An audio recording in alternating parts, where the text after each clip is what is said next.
तो फ्रेंड, आज फिर 25 क्वेश्चन करेंगे जो विभिन्न एग्ज़ाम के लिए इम्पोर्टेंट होंगे। और पहला क्वेश्चन है, बिहार में ग्राम पंचायत की सभी पदों पर महिलाओं के लिए कितना प्रतिशत आरक्षण की व्यवस्था की गई है। ऑप्शन ए है 35%, ऑप्शन बी है 50%, ऑप्शन सी है 15% और ऑप्शन डी है 10%। तो इसका सही आंसर है ऑप्शन बी 50%। और बिहार के सरकारी नौकरियों में महिलाओं को 35% आरक्षण की व्यवस्था की गई है। नेक्स्ट क्वेश्चन है, भारत में स्थानीय स्वशासन का जनक किसे कहते हैं। ऑप्शन ए है लॉर्ड रिपन, ऑप्शन बी है लॉर्ड मेयो, ऑप्शन सी है लॉर्ड कर्जन और ऑप्शन डी है लॉर्ड लिटन। तो इसका सही जवाब होगा लॉर्ड रिपन। 1882 में इन्होंने इस व्यवस्था को लाया था, इसलिए इनको स्थानीय स्वशासन का जनक भी कहा जाता है। और इन्होंने 1881 में इनके ही शासनकाल में प्रथम कारखाना अधिनियम भी आया था और 1881 में ही नियमित रूप से प्रथम जनगणना भी हुई थी। और इनके समय में इल्बर्ट विधेयक भी आया था और श्वेत विद्रोह भी हुआ था और फ्लोरेंस नाइटिंगेल ने इनको सज्जन रिपन की उपाधि दी थी। नेक्स्ट क्वेश्चन है, पंचायती राज संस्थाओं को 29 कार्यों की सूची किस अनुच्छेद के तहत दी गई है। तो ऑप्शन ए है अनुच्छेद 243H, ऑप्शन बी है 243E, ऑप्शन सी है 243F और ऑप्शन डी है 243G। और इसका सही आंसर होगा अनुच्छेद 243G, यानी कि ऑप्शन डी इसका सही आंसर है। पंचायती राज व्यवस्था आप लोग जानते हैं कि सबसे पहले राजस्थान के नागौर डिस्ट्रिक्ट में 2 अक्टूबर 1959 को हमारे प्रथम प्रधानमंत्री जवाहरलाल नेहरू ने त्रिस्तरीय रूप से इसको लागू कराया था। और ये चूँकि गांधी जयंती के शुभ अवसर पर हुआ था और पहला स्टेट राजस्थान बना था जहां पंचायती राज व्यवस्था लागू हुई थी। और दूसरे स्टेट के रूप में आंध्र प्रदेश आया जहां पंचायती राज व्यवस्था लागू हुई। नेक्स्ट क्वेश्चन है, किस संविधान संशोधन के द्वारा पंचायती राज संस्थाओं को संवैधानिक दर्जा प्राप्त हुआ। ऑप्शन ए 73वां संविधान संशोधन, ऑप्शन बी 71वां संविधान संशोधन, ऑप्शन सी 74वां संविधान संशोधन, ऑप्शन डी इनमें से कोई नहीं। तो इसका सही जवाब है ऑप्शन ए 73वां संविधान संशोधन। और 73वां संविधान संशोधन 24 अप्रैल 1993 को पारित हुआ था। और यही कारण है कि 24 अप्रैल को हम पंचायती दिवस मनाते हैं। और ये 11वीं अनुसूची में शामिल है, 11वीं अनुसूची इसी से संबंधित है और इसमें 29 विषय है। नेक्स्ट क्वेश्चन है, आम चुनावों में मतदान की आयु 21 वर्ष से घटाकर 18 वर्ष कर दी गई। ऑप्शन ए 73वां संविधान संशोधन, ऑप्शन बी 62वां संविधान संशोधन, ऑप्शन सी 61वां संविधान संशोधन और ऑप्शन डी 71वां संविधान संशोधन। तो इसका सही आंसर होगा ऑप्शन सी 61वां संविधान संशोधन। 61वां संविधान संशोधन में मतदाता की उम्र 21 वर्ष से घटाकर 18 वर्ष कर दिया गया था।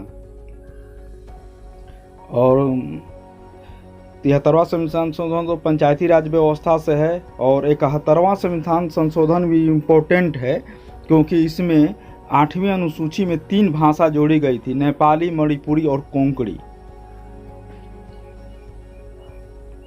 नेक्स्ट क्वेश्चन है, किसके शासनकाल में अस्थायी बंदोबस्ती प्रारंभ किया गया। A Warren Hastings, B Lord Cornwallis, C John Shore और डी ब्लेजली।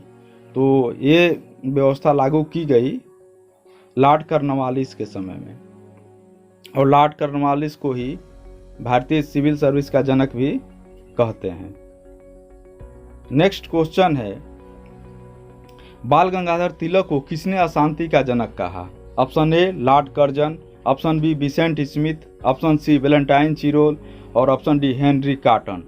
तो ये कहा था ऑप्शन सी वेलेंटाइन चिरोल ने, यही सही जवाब है। और एक इंडियन अनरेस्ट बुक लिखा था, उसी में वो लिखा था। नेक्स्ट क्वेश्चन है, नालंदा विश्वविद्यालय के संस्थापक कौन थे? ए चंद्रगुप्त विक्रमादित्य, बी कुमारगुप्त, सी धर्मपाल और डी पुष्यगुप्त। तो इसका सही जवाब होगा ऑप्शन बी कुमारगुप्त। कुमारगुप्त ने नालंदा विश्वविद्यालय का स्थापना किया और धर्मपाल ने विक्रमशिला विश्वविद्यालय का स्थापना किया। दोनों इम्पोर्टेंट है। विक्रमशिला विश्वविद्यालय भागलपुर में है और नालंदा विश्वविद्यालय तो नालंदा में है। नेक्स्ट क्वेश्चन है, एलोरा में कैलाश मंदिर का निर्माण किसने कराया?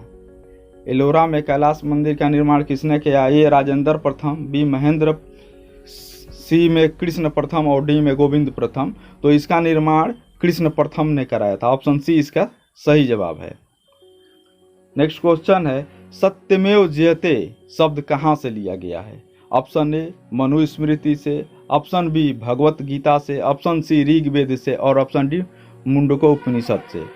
तो इसका सही जवाब होगा ऑप्शन डी मुंडको उपनिषद से लिया गया है। नेक्स्ट क्वेश्चन है, बुद्ध ने अपना प्रथम उपदेश कहाँ दिया था? Option A Sarnath, option B Rajgiri, option C Vaishali और ऑप्शन डी पावापुरी। तो इसका सही आंसर है ऑप्शन ए सारनाथ में दिया था, जो इनके 5 शिष्य बने थे, जो शुरू में इनके मित्र थे। और बुद्ध ने अपना सबसे ज़्यादा वर्षा काल श्रावस्ती में बिताया और सबसे ज़्यादा उपदेश भी श्रावस्ती में ही दिया था, जो कौशल की राजधानी थी। और प्रसेनजीत वहाँ के जो शासक थे वो बुद्ध के मित्र भी थे। नेक्स्ट क्वेश्चन है, मानव शरीर की सबसे बड़ी ग्रंथि है? ए है ऑप्शन अग्नाशय, बी है यकृत, सी है लार ग्रंथि और डी है अधिवृक्क ग्रंथि। तो इसका सही आंसर है ऑप्शन बी यकृत, लीवर। मानव शरीर की सबसे बड़ी ग्रंथि यकृत, लीवर को कहते हैं। शरीर के किस भाग में पित्त का निर्माण होता है? तो ऑप्शन ए है यकृत, बी है तिल्ली, सी है पित्ताशय की थैली और डी है पैंक्रियाज। तो इसका सही आंसर होगा ऑप्शन ए, यकृत में पित्त का निर्माण होता है, जबकि पित्त का संचय होता है वो पित्ताशय की थैली में होता है। नेक्स्ट क्वेश्चन है, मानव शरीर में पाचन का अधिकांश भाग किस अंग में संपन्न होता है?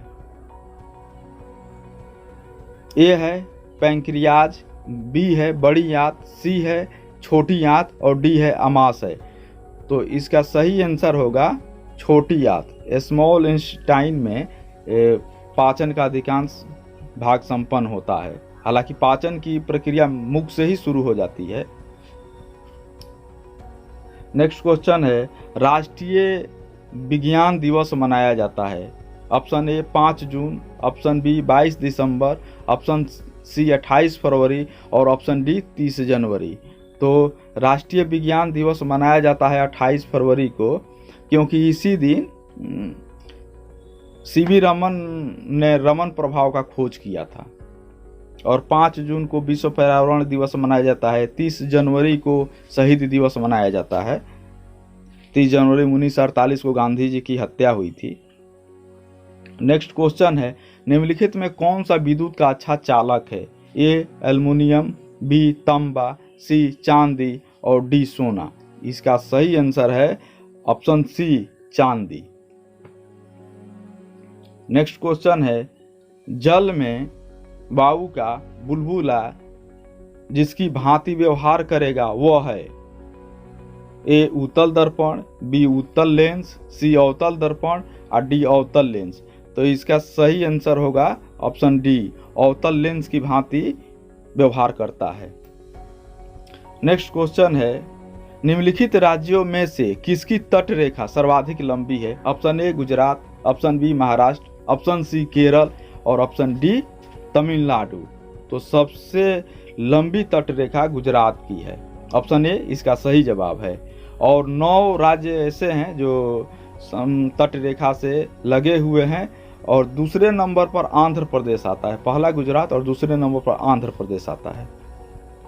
नेक्स्ट क्वेश्चन, भारत किस गोलार्ध में स्थित है? ए उत्तर और पूर्वी, बी दक्षिण और पूर्वी, सी उत्तरी और पश्चिमी, डी उत्तरी और दक्षिणी। तो इसका सही आंसर होगा ऑप्शन ए, उत्तर और पूर्वी गोलार्ध में भारत स्थित है। नेक्स्ट क्वेश्चन, एक देशांतर को पार करने में 2 स्थानों के स्थानीय समय के बीच क्या अंतर होता है? Option A 8 minute, option B 4 minute, option C 2 minute और ऑप्शन डी 0 मिनट। तो इसका सही आंसर होगा ऑप्शन बी 4 मिनट। 1 डिग्री देशांतर को पार करने में 4 मिनट का समय लगता है। यही कारण है कि 0 डिग्री देशांतर से जब हमारी भारतीय मानक समय जो है वो 82.5 डिग्री पूर्वी देशांतर है, तो इस 1 डिग्री में 4 मिनट लगता है, तो 82.5 डिग्री को आप कैलकुलेट करिएगा तो 5.5 घंटा का समय लग जाता है। भारतीय मानक समय आधारित है। ऑप्शन ए 80 डिग्री पूर्वी देशांतर पर, और बी 80 डिग्री पश्चिमी देशांतर, सी 82.5 डिग्री पूर्वी देशांतर और डी 82.5 डिग्री पश्चिमी देशांतर। तो इसका सही आंसर होगा ऑप्शन सी 82.5 डिग्री पूर्वी देशांतर। और भारतीय मानक जो समय है वो 5 राज्यों से होकर गुजरती है: उत्तर प्रदेश, मध्य प्रदेश, छत्तीसगढ़, उड़ीसा और आंध्र प्रदेश। नेक्स्ट क्वेश्चन है, भारत का क्षेत्रफल विश्व के कुल क्षेत्रफल का कितना प्रतिशत है? ऑप्शन ए है 2.2%, ऑप्शन बी है 2.4%, ऑप्शन सी है 2.8% और ऑप्शन डी है 3.2%। तो इसका सही आंसर होगा ऑप्शन बी 2.4%। और भारत विश्व में क्षेत्रफल के दृष्टि से 7वां बड़ा देश है, और इसके पहले जो है पहला नंबर पर है रूस, दूसरा पर है कनाडा, तीसरा पर अमेरिका, चौथा पर चीन, 5 पर ब्राज़ील, 6ठा पर ऑस्ट्रेलिया और 7वां पर भारत है। 8वां पर अर्जेंटीना भी है। अगर कहीं नेक्स्ट पूछ दे तो 8वां पर अर्जेंटीना है। नेक्स्ट क्वेश्चन है, कर्क रेखा भारत के कितनों राज्यों से होकर गुजरती है? Option A 5, option B 6, option C 7 और ऑप्शन डी 8 राज्य से। तो इसका सही आंसर होगा ऑप्शन डी 8 राज्यों से होके कर्क रेखा गुजरती है, जो है गुजरात है, राजस्थान है, मध्य प्रदेश है, छत्तीसगढ़ है, झारखंड है, पश्चिम बंगाल है, त्रिपुरा है और मिजोरम है। नेक्स्ट क्वेश्चन है, पारसेक इकाई है? ऑप्शन ए दूरी का, बी समय का, सी प्रकाश की चमक का, डी चुंबकीय लंबाई की, चुंबकीय बल की। तो इसका सही आंसर होगा ऑप्शन ए दूरी की, पारसेक इकाई दूरी की है। नेक्स्ट क्वेश्चन और अंतिम क्वेश्चन है, शुष्क बर्फ है? ऑप्शन ए ठोस पानी, ऑप्शन बी ठोस कार्बन डाइऑक्साइड, ऑप्शन सी निर्जल बर्फ और ऑप्शन डी ठोस H2O2। तो इसका सही आंसर होगा ऑप्शन बी ठोस कार्बन डाइऑक्साइड शुष्क बर्फ है। ओके फ्रेंड, मिलते हैं फिर नेक्स्ट वीडियो में, और आप लोग इसको टेस्ट भी दीजिएगा